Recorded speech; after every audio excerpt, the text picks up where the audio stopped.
Got a chance to see the new Paul Thomas Anderson film, one battle after another. Let's talk about it right now.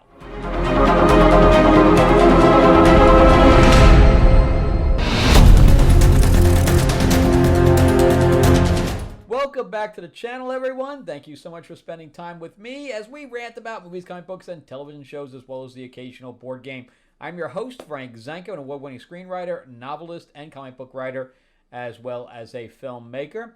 And yeah, we're going to this is going to be a quick one. We're going to talk about this film, and because it's a very divisive film, for sure. Purely even based on the reviewers that I have seen over the period of this weekend.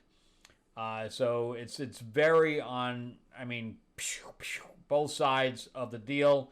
And of course, on, Rotten Tomatoes, it's, 98%. And I personally didn't feel that way.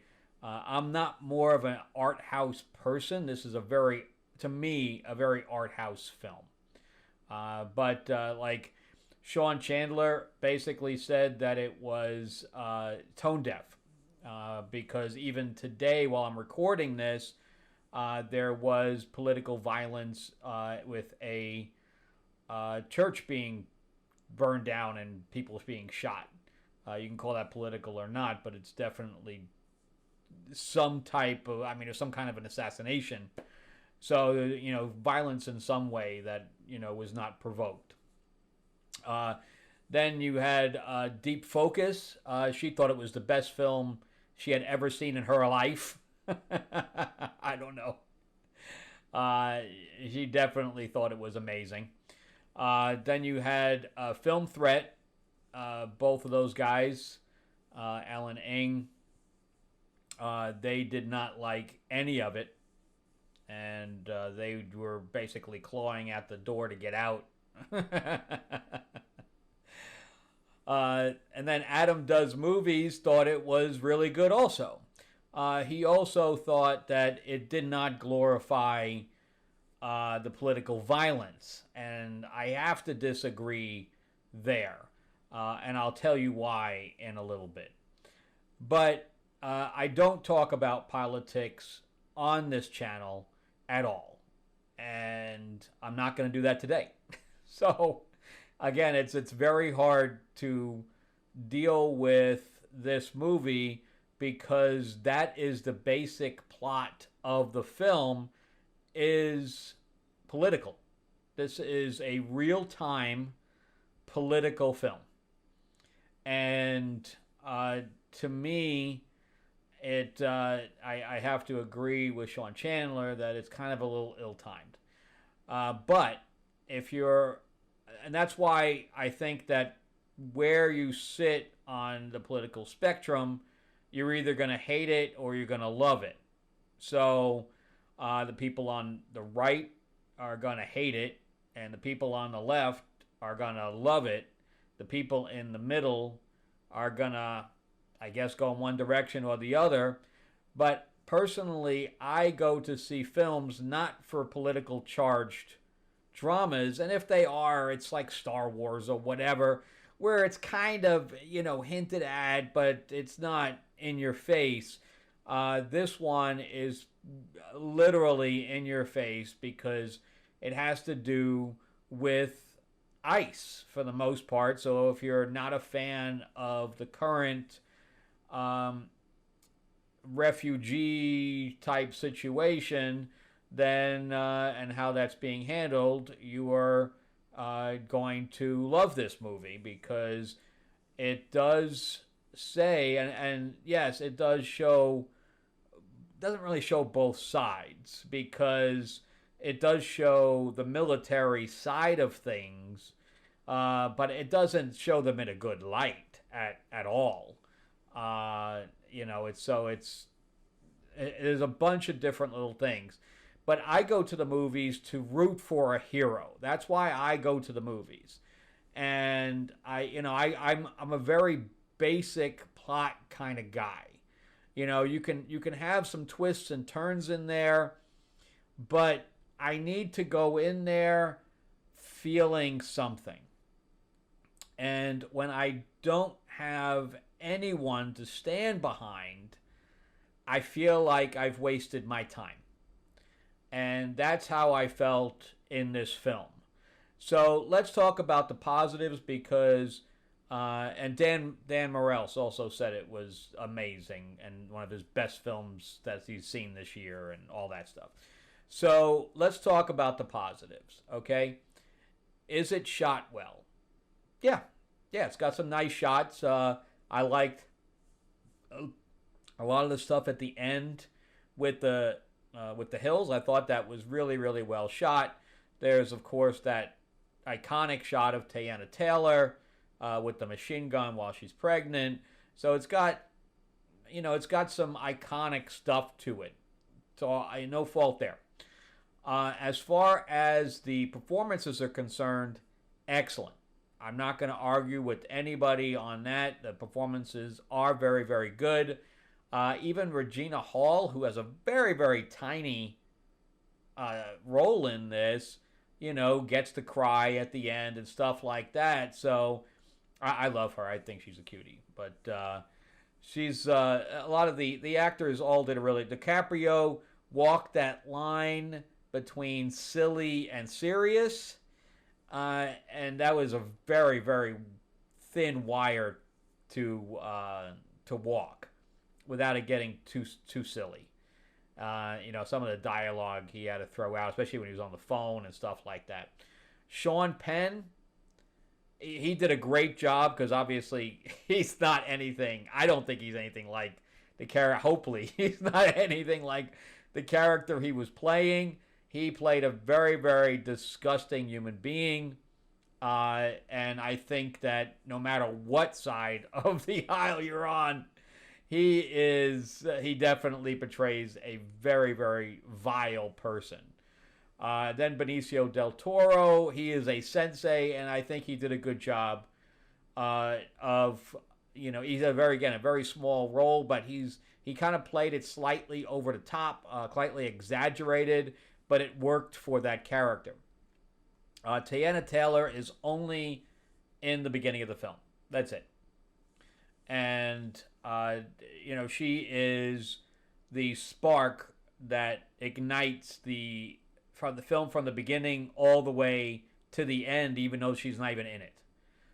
So her presence is there throughout, even if physically she's not.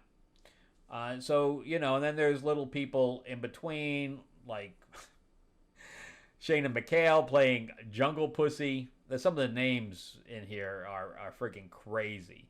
Like Teyana Taylor plays Perfidia Beverly Hills. Oh, somebody said Hollywood. It's not Beverly Hills.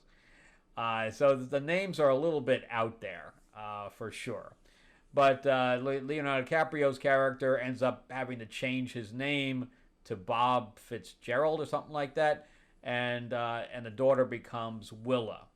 So Destiny Infinity or something like that. I forgot the girl's name that's playing. I think that's pretty close. The one playing Willa.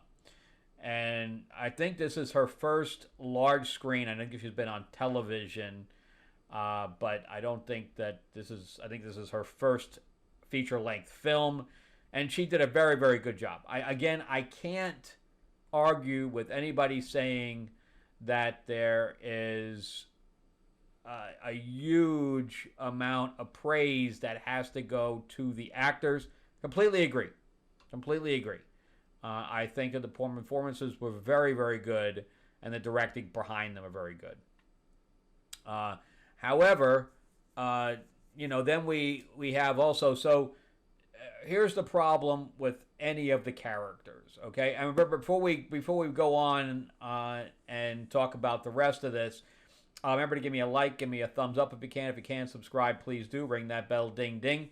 Share this video out there. And remember, too, that I am a writer myself, and if you'd like to check out anything that I have on Amazon, just type my name in, link description below. I have my 4-novel sci-fi series, Destiny Aurora, is made into a board game and RPG and a graphic novel. It's also on Audible as well. So if you like Guardians of the Galaxy, Star Wars, Star Trek, everything's in there. And I also have a fantasy novel, Tales of Ravenor the Iron Witch. So if you like Lord of the Rings or Game of Thrones, House of the Dragon, there's definitely dragons in there, and magic and all that stuff. And then thank you for everybody that supported Fairy Tales of Terror, my new graphic novel with Psycho Cinderella and Killer Captain Hook and Badass Tiger Lily. It was completely funded. We almost hit 11,500. So thank you everybody for supporting that. All right, so let's jump back into one battle after another. I'll go ahead. This is almost a 3-hour film too, by the way. And everybody that loves it thinks that everything seamlessly, all the scenes seamlessly went together. It doesn't feel 3 hours. Blah, blah, blah.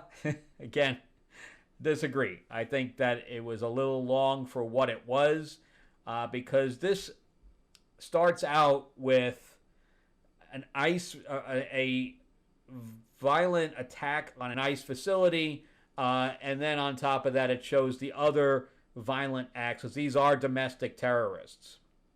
There was a government person that wanted to push anti-abortion, and they blow up his offices, stuff like that. So it's like, and that's where Sean Penn meets Perfidia for the first time, and there's like a little bit of a sexual tension in there, and this is why I can't get behind anybody.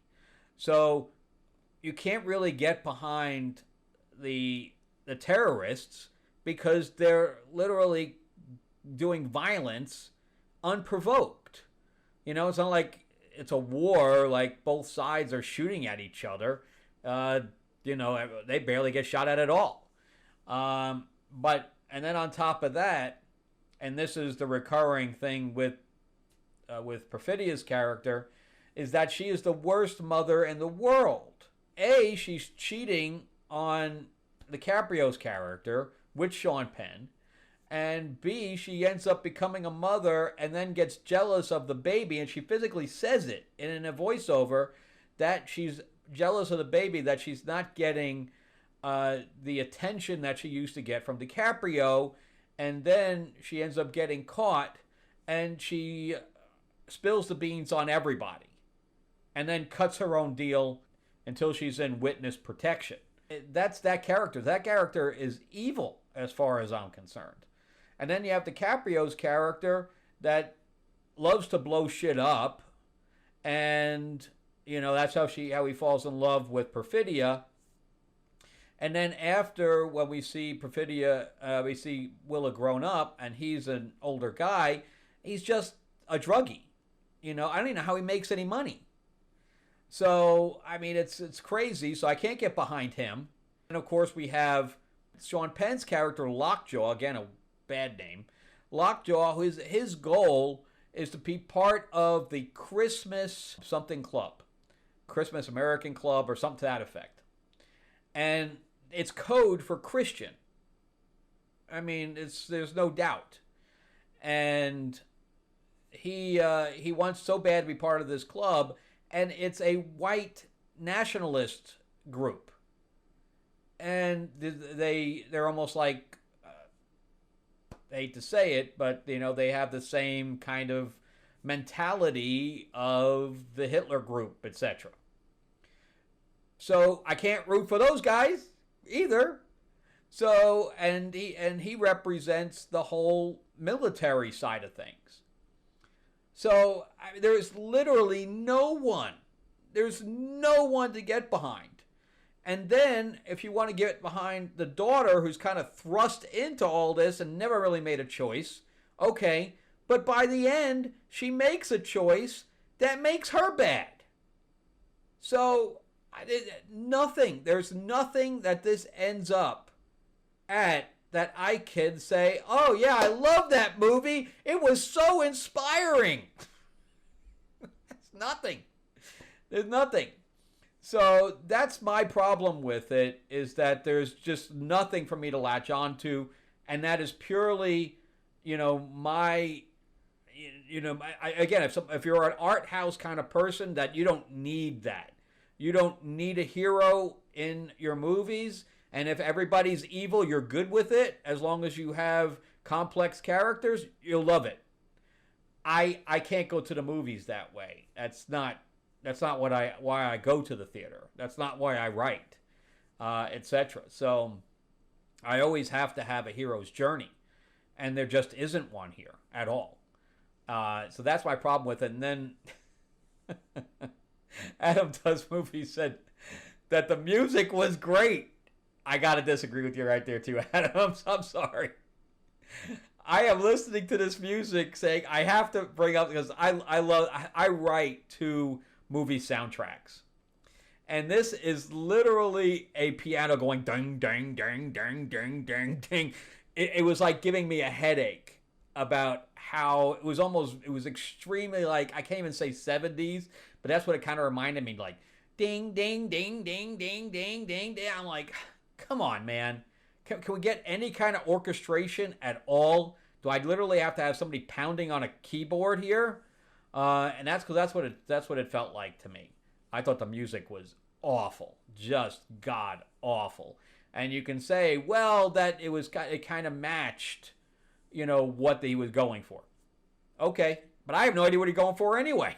So I was lost throughout the whole thing. I don't know what the guy was trying to say. Maybe he was trying to say absolutely nothing. I don't know. But again, performances were good. Some of the shots were good. That's where it ends for me. There's no hero journey. The story didn't land with me. The characters didn't land with me. And I walked out of there going, not my favorite movie. So I'm not even going to rate this thing because it's so divisive. You're going to have to pick it for yourself. If you're an art house person, you'll probably really like it. If you're on the left, you'll probably like it. If you're on the right, it might piss you off. That's all I can say about this movie. And take it with a grain of salt because, again, it wasn't really made for me. All right. Well, that's it for me. Thank you guys so much for watching. Remember to give me a like, give me a thumbs up if you can. If you can, subscribe, please do. Ring that bell, ding, ding. Share this video out there. And check out my stuff on Amazon. Type my name in. Or there's a link in the description below. And if you missed out getting on Fairy Tales of Terror, I will be launching a late pledge within the next few weeks. And you can jump in then. All right. Everything's not going to be available. That's what was available during the thing, but you'll be able to get a copy. All right. Thanks for watching, guys. I appreciate it, and have an awesome week.